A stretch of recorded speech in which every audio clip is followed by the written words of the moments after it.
for 30 plus years. I've seen every type of child grow up. Instead of giving me what I wanted, she gave me what I needed, which was truth. Don't let emotions win. Let truth win. Do your very best, and you should have a lot of fun while you do it. And the better you get at something, the more fun you're going to have at something. You moms and dads are wired with everything you need to be a parent to a great kid. Welcome to Parenting Great Kids. This is episode number 8, and it's called Yes, You Can. I'm your host, Dr. Meg Meeker, and this show is a gift from me to you.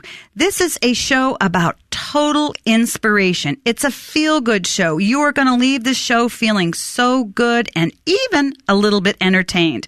My guest in this episode is one of those people who will make you shift your entire perspective about your life in an instant. I'm going to have a wonderful conversation with John O'Leary, who wrote a book called On Fire, who was involved in a house fire when he was 9 years old and has a story to tell that you've never heard before and you won't want to miss it. I'm also going to be addressing in this episode one of the most frequently asked questions I receive. That's about toddlers and potty training. And as always, I will share with you 3 points to ponder so that you have something to apply right away. Friends, thanks to you, this podcast has ranked number 1 in the kids and family category on iTunes. I love sharing encouragement with you, and I'm so appreciative of the feedback we've gotten on the content. In fact, a lot of you have asked for more practical advice on putting these ideas into practice, and I've got it.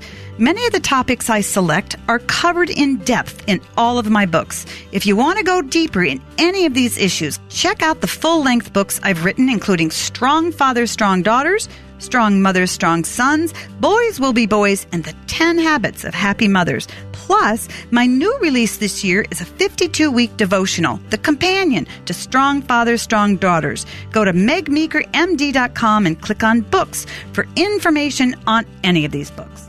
And remember, don't just download, click subscribe. Tell your family and friends the same. I appreciate it. It helps us a ton, but it also helps you because when you subscribe, new episodes update automatically for you. So I want you now to listen in on a conversation that I had with Mr. John O'Leary. Listen closely to his experience almost dying. Specifically, listen to how his mother reacted when he came home from the hospital. John is the author of On Fire. On Fire was released in March of 2016, and it became an overnight instant #1 bestseller. John speaks around the world, but you need to know that in addition to being an author and a speaker, the great joy in his life is being married to a wonderful woman and raising 4 amazing kids. John, thanks for joining me. Dr. Meg Meeker, it is a great pleasure to be on your podcast. You know, I really wanted to interview you, not only because you have a remarkable story and you're a remarkable man, but you are so enthusiastic. And parents need enthusiasm and hope and encouragement, don't they? Well, you know, they certainly see it in their children, and I think it's our obligation and our opportunity to reflect that same enthusiasm back to those little ones. So, yes, I think we parents need some enthusiasm. Yes, we do. Well, a lot of our listeners may not be familiar with John O'Leary, and so I want to tell them a little bit about you. When you were 9, you were involved in a terrible house fire. Was that fire serious? Extraordinarily serious, Meg. What happened was I had seen little guys about a week earlier playing with fire and gasoline, and I assumed monkey see, monkey do. If they could do it, so could I. So on a Saturday morning with my mom and dad both gone, I went into the garage, lit a piece of cardboard on fire, bent down next to a can of gasoline, and the plan was to pour a tiny bit of gasoline on top of this flame. Before the liquid comes out, the fumes, of course, inhale the flame back into the container. This massive explosion results. It splits the can in 2, picks me up, launches me against the far side of the garage, sets me on fire. I'm trapped in flames. And the results of it all was about an hour later, found myself in a hospital bed with burns on 100% of my body. 87% was 3rd degree. And as a physician, you know this, but this is a death sentence today in 2016. But back in 1987, there is no chance. And when you were lying in the hospital bed, your mother came into you, and she had a very sobering conversation with you, didn't she? I can only imagine. I can't imagine. As a mother walking in and seeing my 9-year-old beloved son laying there with all of these burns all over his body, what did your mother say to you? Yeah, so at first you got to hear it from my thoughts as a child. I remember laying in that bed. I'm all by myself. There's a thin white sheet covered up over my body. And the only thought I had that morning, Meg, was, oh my gosh, my mom and my dad are going to kill me when they find out. I mean, they're going to freak out. They're going to lose it. And my dad came in first. The first thing he said to me was, John, look at me when I'm talking to you. So I remember opening my eyes and looking up at my dad, and this gentleman said back to me, I have never been so proud of anybody in my entire life. And my little buddy today, this morning, January 17th, I love you so much. I love you. I love you. I love you. And I remember hearing those words and shutting my eyes again and thinking, oh my gosh, nobody told my dad what happened. Right? I mean, he doesn't know what happened. He doesn't know I blew up the house. Wow. And yet the parents listening, we all realize what matters when it matters. I think we so often get lost in the weeds of parenting. And that day, my dad woke up to what actually mattered, which was this little guy right in front of him. So my dad eventually leaves this room, and then my mom walks in. She comes over to me. She also echoes my dad's love. She tells me she loves me. And as a kid, I remember looking up and saying, Mom, knock it off with the love. Am I going to die? And when I asked the question, I assumed she would say, no, baby, you're not going to die. You're fine. We'll get you out of here today. We'll swing you by Steak and Shake on the way home. All you got to think about right now is if you want chocolate or vanilla. And instead of giving me what I wanted, I think instead, and this is what every great parent does, she gave me what I needed, which was truth. And when it's delivered in the foundation of faith and love, it's a freeing experience, even as a kid to get. And what my mom said back to me was, baby, look at me. Do you want to die? It's your choice, honey. It's not mine. And I remember looking at my mom, and I said, Mama, I do not want to die. I want to live. Mm. And her response back, this is such great advice, was, good, baby. Then take the hand of God, you walk the journey with him, and you fight like you have never fought before. She said, baby, your daddy and I will be with you now every step going forward. But you've got to own it. You've got to want it. You've got to fight for it. And on that day, Meg, I had no clue what the following day or the first skin graft or the first run of amputations may look like. But I knew the fight was on. And I think on day one of our lives, which is every day we're lucky and blessed enough to wake up, that's enough. The fight today is on, and it's worthy, and we're going to win it. Mm. And you were 9 years old, thinking that and hearing that and engaged in a fight literally for your life. How long were you in the hospital? 5 months in the hospital, as you know, Meg, years of surgery and years of therapy afterwards. It's a long recovery from burns. Mm-hmm. And yet, we took the hand of God early on. We walked the journey with him, and we were surrounded by not only parents and family, which we need. We're not intended to do life by ourselves. We need community. So we had not only the family community, but we had this community here in St. Louis where I grew up, where I currently live. We had people writing letters and encouraging us from all around the country and all around the world. It was a global effort, and we needed everybody pulling their weight, and we were fortunate to get them all. Mm. Now, you come from a family of 6 kids, is that right? Right, I'm one of 6. So you're one of 6. Now, you came home from the hospital after all those months, and you sat down with your entire family, and you had a dinner. And I will never forget you telling me what happened at that first dinner. Would you tell our listeners what happened then? Yeah, I'm glad you brought it up, Meg. So not only was I recovering in the hospital, but it's important your listeners understand the house was gone. The fire destroyed it. So in time, we had the community come back and rebuilt our house. It took them about 4.5 months, but the first time I saw it was that night. The first time, though, together as a family, we had gathered as one was on homecoming evening. This little boy had been separated from his siblings. They were doing their things, recovering. While they were recovering, their mom and dad were over shepherding John through this difficult time. And so finally the party commences on homecoming. It really is a massive celebration. The community was there for the earlier party. They leave. The door's shut. Mom and dad are at the head of the table. There's a bench with 3 kids on one side. There's a little high chair next to me, and my sister Amy sits to my left. I'm in a wheelchair. My mom made my favorite dinner. It's au gratin and potatoes and chicken. I was a weird kid back then. I'm a strange man today. That's just part of the story. Yeah. And the challenge then, Meg, was I'm in a wheelchair. I'm kind of strapped into it. My muscle mass is just slowly starting to come back, and my fingers have been amputated, so I can't hold anything. My sister Amy grabs a fork. She brings it over to the plate, scoops up some potatoes, brings that cheesy goodness over to my mouth, and right before I bite into it, I hear from my right my mother say very firmly, "Amy, put that fork down. If John's hungry, he's going to feed himself." And I remember looking away from the potatoes over to my mom in disbelief, because she had suggested something that was impossible. And I thought she was kidding at first. And I asked my sister to feed me, and my mom again said, "Amy, if he's hungry, he's going to feed himself, hon." And by the end of the night, Meg, I had flipped the plate twice.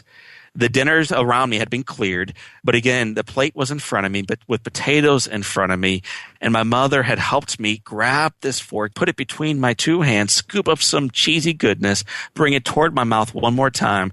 And I remember chewing into those potatoes, looking at my mom with all kinds of hate, knowing that she ruined my life, she ruined my day. And it would be years, really, before I fully grasped the gift that she gave me that night. I think as parents, so frequently, we want to make it easy on our little ones. We want them to get the good grade, get the blue ribbon, make the team. Don't fall. Don't skin the knee. Don't do something that you might trip and get hurt.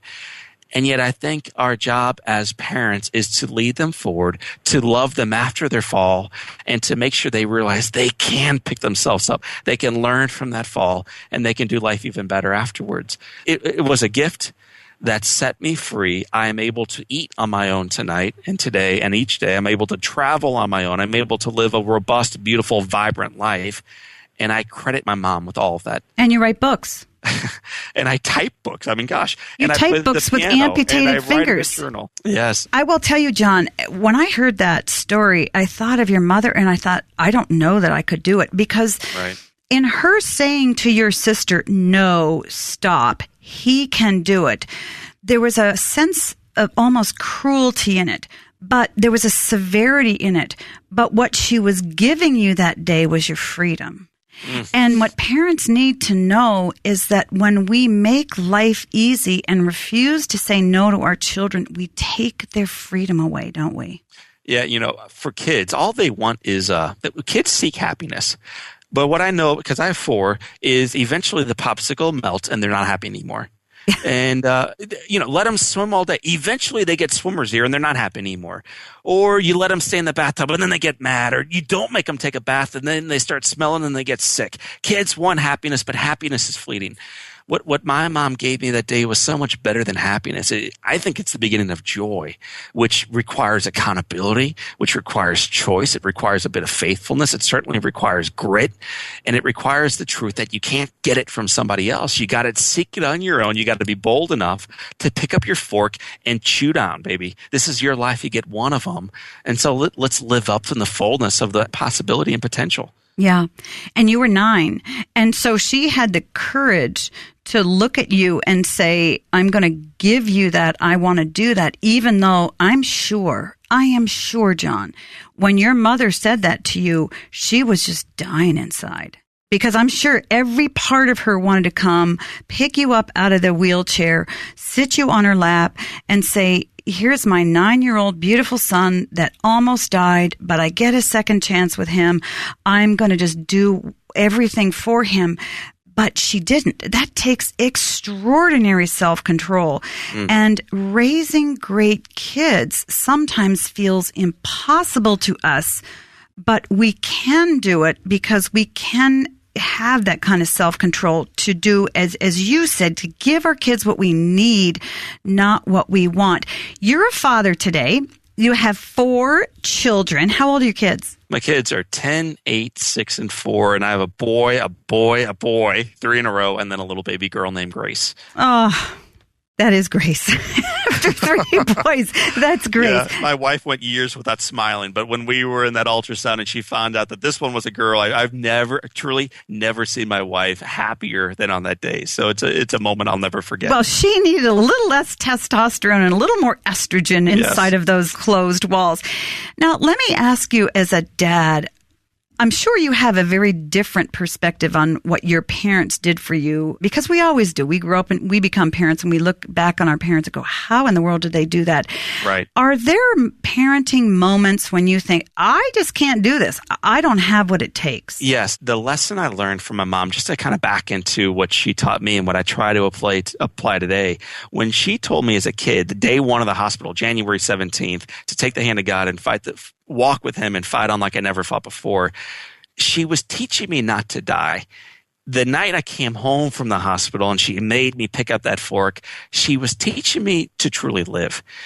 And I think frequently in life, we kind of take the safer route of teaching our kids not to die. Don't die, don't die, don't die, don't die. And yet what I know, and I've spent 3 years as a hospital chaplain, mortality is a reality we all face, whether we want to admit it or not, but it's something that is real. We're all going to die. So then the only real question, Meg, is, are we all going to really live? And so my job as a parent, it's to keep them safe. It's to keep them between the lines. It's to keep the can of gasoline up high. It's to watch them like a hawk when they're in the pool. But it's also to encourage them to take risks. It's encouraging them to occasionally fall. And in those moments, I think they do life way more vibrantly than they can if we keep them on the bench or we keep them locked inside. And so I'm a pretty risk-oriented father, actually, because I want my kids to fall, but then I want them to learn and to do better and then to soar afterwards. Yes.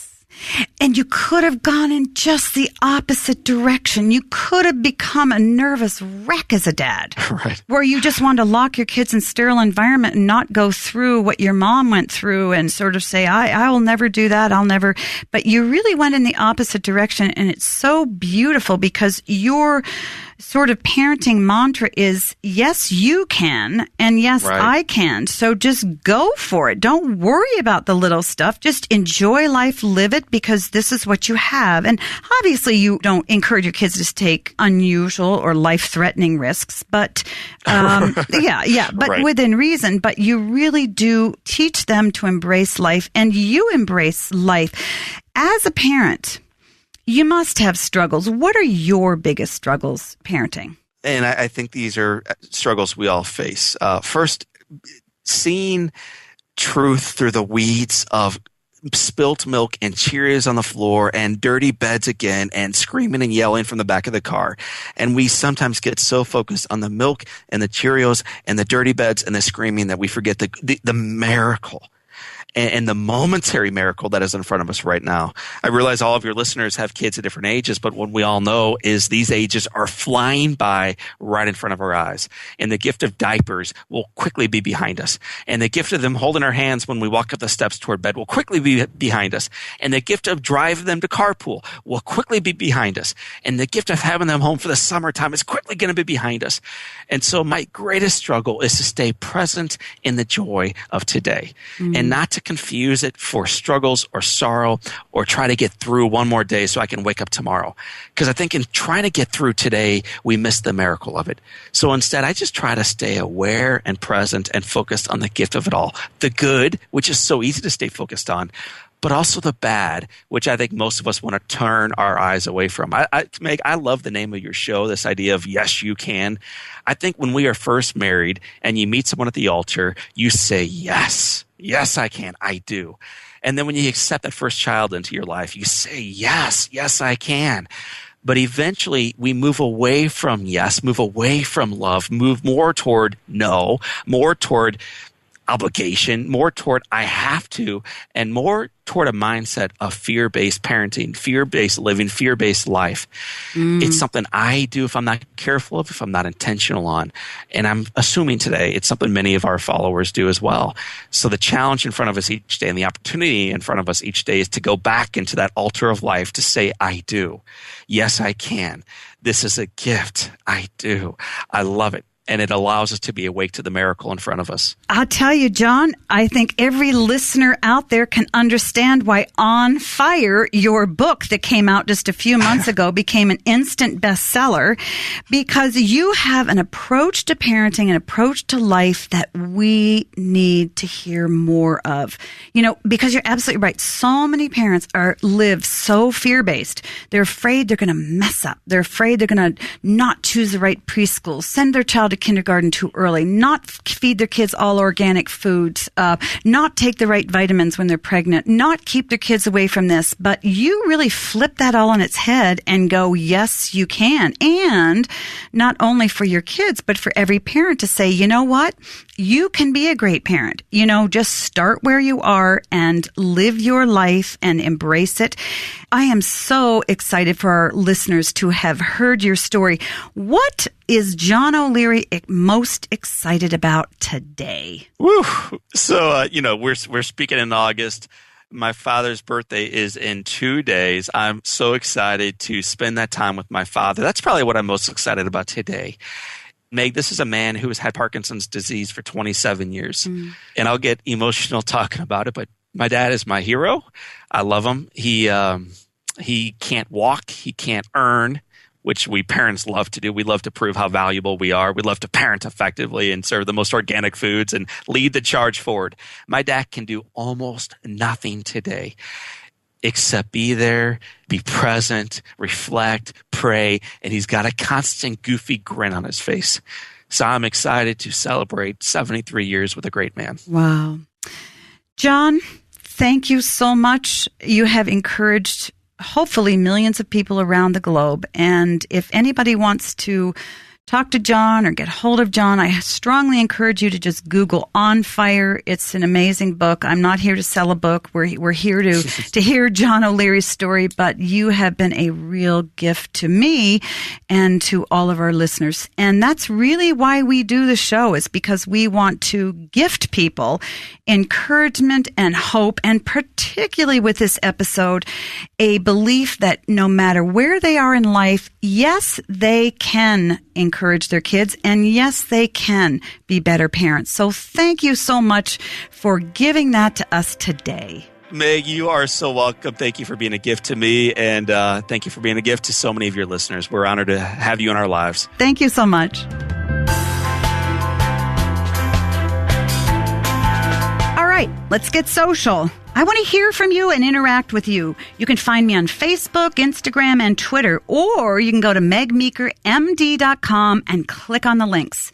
You can send me a question on Facebook or email it to me at askmeg@megmeekermd.com. Again, that's askmeg@megmeekermd.com.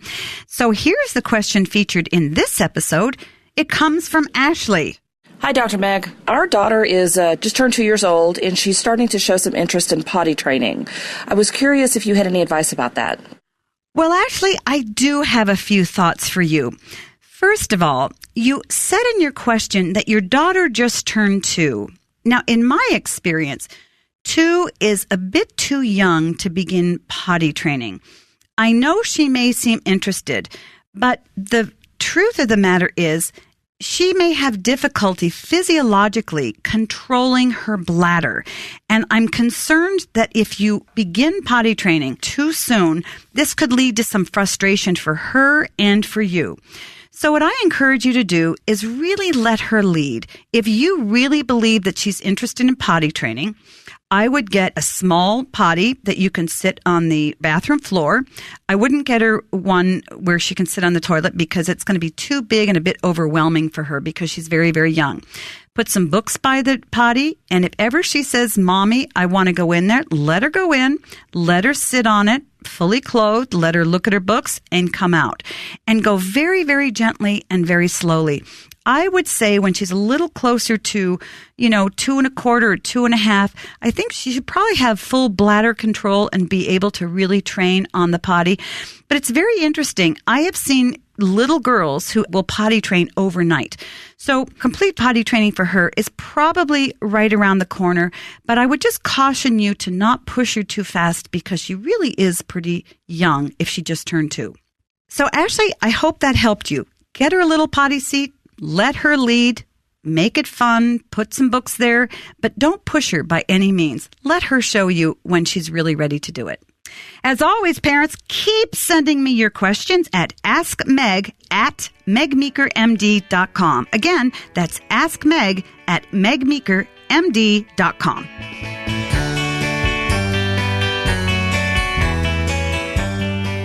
So let's dive in. Let's be inspired. Let's feel encouraged. Let's go into our 3 points to ponder. First, you need to realize that you are wired with everything you need to be a great parent and to have a better life. Now, many of you don't believe what I just said, but after listening to John O'Leary, I hope that you begin to believe this as truth more quickly. Think about this. Here is a young man who almost died, who has tremendous challenges in life, and who shifted his perspective to pull out what was good inside of him to embrace life and avoid the negative. This is a lesson for every single one of us. We are wired with everything on the inside that we need to enjoy life more, to enjoy our children more, to be better parents, to change all our bad habits. It's there. We've got it. We just need to have the courage to reach inside, extract it, and use it. In a way, I feel that my job as a parent encourager, if you will, is to help you see yourself in a very different light. I can see what you can do with your kids because I've watched you for years talk to your kids. You say, well, you've never met me. You've never met a mother who's more discouraged or more exhausted or more frustrated than I am. Yes, I've met you. And perhaps I've been you. I have. I struggled with depression for several years and really thought I was a horrible parent. And the truth is, I wasn't a great parent at that time, but I was doing the very best I could. But here's what I know from that experience, and here's what I know about you, that inside you have what it takes to change your life's course, to change the course of your parenting, to do as John said, to help engage your life and live life rather than avoid the negative stuff in life.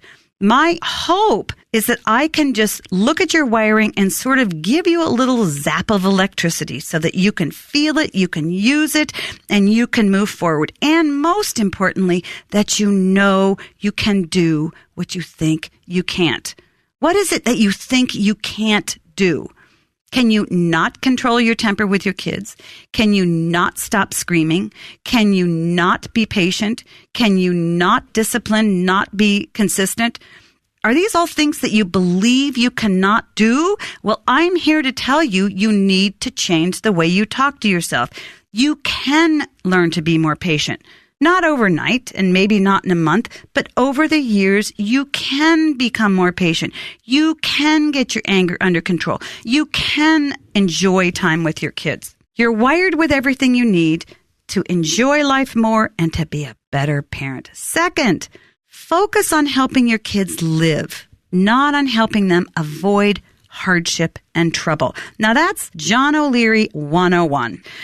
Many of us become very negative in our parenting and we get very frustrated and we get very discouraged because we feel that all we try to do is help our kids avoid getting hurt and avoid having bad stuff happen to them and avoid getting into trouble, avoid getting bad grades. Many of us even try to help our kids avoid being bored. And we feel it's our responsibility to keep them from being bored. We're afraid of what will happen to them. We're afraid of how we might mess up. We're afraid that we have messed up and the mistakes we've made are irreparable in our kids' lives. They're not. From today forward, you can change and focus on helping your kids live and not focus on helping them avoid hardship. So how do you do that? I think you look at your kids and you look at their potential. You look at their character. You look at the love that they give you. You look at them and feel appreciative that they're in your lives. You look at them and feel grateful that you had today with them. Even if today was a miserable day and you were fighting with your kids, you can look at the day differently and say, well, it doesn't feel like good quality time to me. How do you know it wasn't good quality time? What is quality time with your kids anyway? Many times the things that happen to us in our lives turn out to be great, great blessings. Third, focus forward.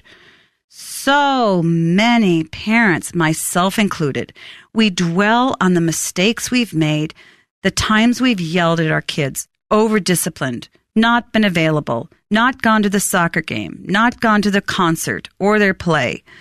Maybe we didn't pay attention to them when we really needed to. Maybe we spent too much time on the telephone and ignored them.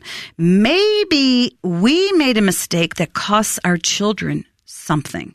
Maybe they were in an accident because of a mistake that we made. Well, you know what, my friends? We're all in the same boat.